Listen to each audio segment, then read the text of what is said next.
Acrylic painting করতে গেলেই খুব কমন একটা সমস্যা যে কালার ব্লেন্ড হয় না, কালার অনেক দ্রুত শুকিয়ে যায়, আবার অনেক সময় টেক্সচারও ঠিকঠাক যেন হয় না। অনেকেই ভাবে আমার রংটা বুঝি ভালো না, কিন্তু সমস্যা কিন্তু রঙে না, সমস্যা হচ্ছে টেকনিকে। আজকে আমি আপনাদের সাথে অ্যাক্রিলিক পেইন্টিং এর কিছু মজার টিপস শেয়ার করব, যা আপনার জন্য অনেক বেশি পরিমাণে হেল্পফুল হবে। অ্যাক্রিলিক কালার অনেক বেশি দ্রুত শুকায়, এটা অধিকাংশ মানুষের একটা বড় সমস্যা। এজন্য একটা ছোট্ট পানির বোতলে স্প্রে রাখতে পারেন, যেন কিছুক্ষণ পর পর আপনার ক্যানভাসটিকে স্প্রে করে ক্যানভাসটি ওয়েট রাখা যায়। এবং কালার প্যালেটেও মাঝে মাঝে 1-2 ফোঁটা পানি দিতে হবে। আর শুরু থেকেই চেষ্টা করতে হবে যেন আমরা বেসিক কালারগুলো শুরুতেই দিয়ে ফেলতে পারি। অনেকেই অ্যাক্রিলিক কালার ব্লেন্ড করার জন্য রঙের উপর শুধুমাত্র ব্রাশ দিয়ে ঘষতে থাকে, এবং এর ফলেই কিন্তু ক্যানভাসে স্ট্রং লাইনগুলো তৈরি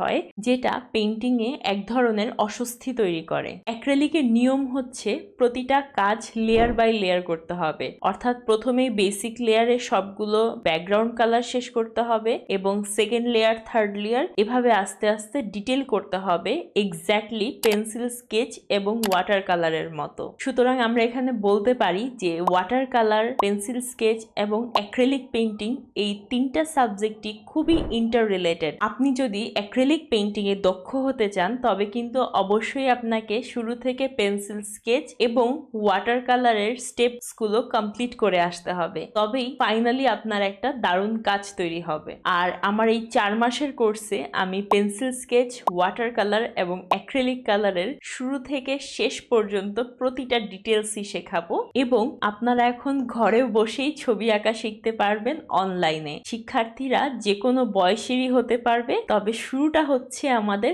13 বছর থেকে। তাহলে আপনি যদি পেন্সিল স্কেচ, অ্যাক্রিলিক পেইন্টিং এবং ওয়াটার কালারে অনেক বেশি দক্ষ হতে চান, তাহলে আমাদের কোর্সে আজই এনরোল করুন।